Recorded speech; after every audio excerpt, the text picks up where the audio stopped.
ফেসবুকে original content ছাড়া কোনো উপায় নেই। যদি আপনি অরিজিনাল কন্টেন্ট না বুঝে থাকেন তাহলে অবশ্যই অরিজিনাল কন্টেন্ট সম্পর্কে আজকে ধারণা নেবেন। এখানে অনেক ধরনের ক্রাইটেরিয়া বা অনেক ধরনের রুলস কিন্তু আছে ফেসবুকের। তো এটা অনেকের বুঝতে কষ্ট হয়। তো আজকে আমরা এক্সপ্লেন করব যে অরিজিনাল কন্টেন্টটা কি। আর যারা ডুয়েট করেন, অনেকে আছেন ডুয়েট করেন, ডুয়েটের নিয়মও বুঝেন না আসলে কোন ভাবে ডুয়েট করলে আসলে সেফ। এটা অনেকে না বুঝেই করেন ডুয়েট, তারপরে ধরা খান। যখন আপনার পেজ থেকে ইনকাম আসবে তখনই ধরাটা খান। তো আজকের এই ভিডিওটা পুরোপুরি দেখবেন, ভিডিওটা লাইক করবেন, শেয়ার করবেন, চ্যানেলটা অবশ্যই সাবস্ক্রাইব করে পাশে রাখবেন। দেখেন এখানে কিন্তু লেখা আছে কি, হোয়াট ইজ অরিজিনাল কন্টেন্ট। এখন হোয়াট ইজ অরিজিনাল কন্টেন্টের এখানে অনেক কিছু লেখা আছে। এখন এইগুলো আমাদের বুঝতে কষ্ট হয়, আমরা বুঝি না। হোয়াট ইজ অরিজিনাল কন্টেন্ট বলতে দেখেন এই যে আমি ভিডিওটা তৈরি করতেছি ক্যামেরার সাহায্যে।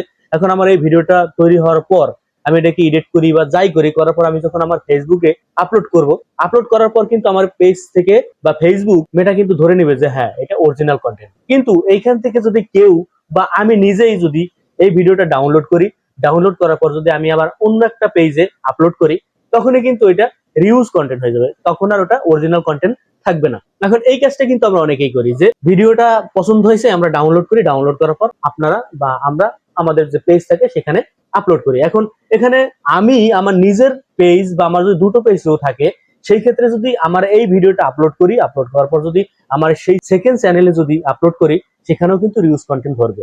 ফেসবুক কিন্তু এটাকে অরিজিনাল কন্টেন্ট হিসেবে ধরবে না। তবে এখানে আরেকটা ব্যাপার আছে, ধরেন আমার এই ভিডিওটা আপলোড করছি, যে কোনো কারণবশত আমার এই ভিডিওটা ডিলিট করছি, ডিলিট করার পর আমি যদি আবারও আপলোড করি, সেই ক্ষেত্রে অরিজিনাল কন্টেন্ট থাকবে, রিউজ কন্টেন্ট থাকবে না। যতক্ষণ না পর্যন্ত আমার ওই ভিডিওটা আমি ডিলিট করব না এবং থাকবে, তারপর আমি সেটা ডাউনলোড করে আবার অন্য একটা পেজে আপলোড করব, তখন কিন্তু আমাকে রিউজ কন্টেন্ট ধরবে। তো এখান থেকে সমাধান কি? আমি কিন্তু প্রথমেই বলছিলাম যে ডুয়েট করেন কারা। এখন ডুয়েট করার ক্ষেত্রে আমরা অনেক কিছু মেনটেন করি না। আপনারা যারা ডাউনলোড করে ভিডিও আপলোড করেন, এই ক্ষেত্রে অনেকে সরাসরি করেন, তাদের ক্ষেত্রে কি বলবো, তাদের এইটা থেকে কোনোদিনই ইনকাম করা সম্ভব হবে না। আর যতটুকু আগাইছেন এটা স্টপ হয়ে যাবে, কারণ যারা ইনকাম করছেও এক পর্যায়ে তাদের কিন্তু ইনকাম বন্ধ হয়ে গেছে। এখন আপনাদের কি করণীয়? আপনারা ডাউনলোড করলেন, আমার এই ভিডিওটা ডাউনলোড করলেন, বা আপনার যে কোনো একটা পছন্দের ভিডিও ডাউনলোড করলেন, ডাউনলোড করার পর এখন আপনি কি করবেন? এটাকে আপনি ডুয়েট করবেন। ডুয়েট করবেন কিভাবে? আপনাকে কমেন্ট্রি করতে হবে।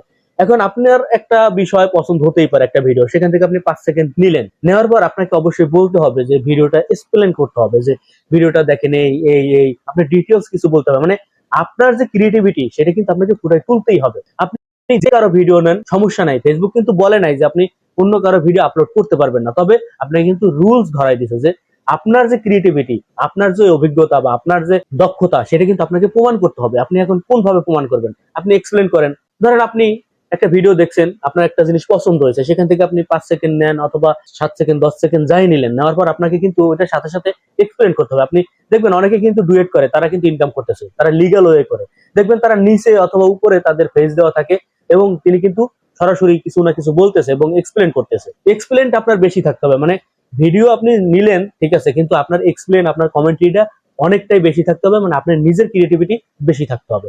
নিজের ক্রিয়েটিভিটি যদি বেশি থাকে তাহলে আপনার কপিরাইট ইস্যু আসবে না, রিউজ কন্টেন্ট আসবে না, আপনি কিন্তু সেফলি ভাবে আপনার কাজ চালাই যেতে পারবেন। যারা ডুয়েট করেন, আপনি একটা ভিডিও নিলেন, নেওয়ার পর আপনি শুধুমাত্র আপনার নিজের ফেসটা দিয়ে দিলেন, আর কোনো কিছু করতেছেন না, অথবা আপনি এডিটিং এর সময় আপনি জাস্ট ভয়েস ওভার করলেন, কিন্তু আপনার ফেস থাকলো না, বা আপনার ওই রকম ভাবে ডিটেলসে আপনি আপনার পারফরমেন্স বা আপনি আপনার যে ক্রিয়েটিভিটি সেটা আপনি ফুটাই তুললেন না, সেই ক্ষেত্রে কিন্তু ফেসবুক এটা গ্রহণযোগ্যতা দিবে না।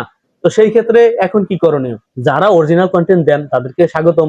হয়তো বা আপনার ভিউ কম হচ্ছে, হয়তো বা আপনার এখন আপনি সফলতা পাচ্ছেন না, আপনার 6 মাস 1 বছর হয়ে গেছে, এখন আপনি সেরকম ভাবে আপনি এখান থেকে সফলতা পাচ্ছেন না। তবে ধৈর্য ধরেন, আপনি সফলতা পাবেন এবং আপনার দীর্ঘটা হবে লং টাইম। কিন্তু যারা এই যে অন্যের ভিডিও কপি করেন, সরাসরি কপি করে মেরে দেন, তাদের ক্ষেত্রে কিন্তু ঝামেলা হবে। তারা লং টাইম লাস্টিং করতে পারবেন না, তারা হুট করে পড়ে যাবেন। তো এখনো নিয়ম মতন, মানে আপনি আপনার পছন্দ হতেই পারে, সেটা তো বললাম, ফেসবুকও বলে যে আপনি হ্যাঁ একজনের কন্টেন্ট আপনি আপলোড করতেই পারেন, তবে আপনাকে রুলস নিয়ে কাজ করতে হবে। এখন রুলস যদি আপনি ফলো করতে পারেন তাহলে ফেসবুকও আপনাকে ছাড় দিবে এবং আপনি লং টাইম কাজ করতে পারেন। এখন কিভাবে কাজ করবেন সেটা তো আমি বললামই। তাছাড়া আপনারা ইউটিউবে অনেক ভিডিও পাবেন যে কিভাবে আসলে লিগ্যাল ওয়ে আপনারা এই কন্টেন্ট গুলো কিন্তু তৈরি করতে পারেন। তো আর আপনারা যদি চান তাহলে অবশ্যই কমেন্টে জানাবেন, আমি এই নিয়ে বিস্তারিত একটা ভিডিও দিব, তখন আপনারাও কিন্তু বুঝতে পারবেন। ভয় পাওয়ার কোনো কারণ নাই, অরিজিনাল কন্টেন্ট দেন, একদিন না একদিন আপনি সফলতা পাবেন। তবে যারা অন্যের কন্টেন্ট নিয়ে কাজ করেন তারা ভালোভাবে কমেন্ট দেওয়ার চেষ্টা করবেন। আজকে পর্যন্তই, সবাই ভালো থাকেন, সুস্থ থাকেন, আসসালামু আলাইকুম।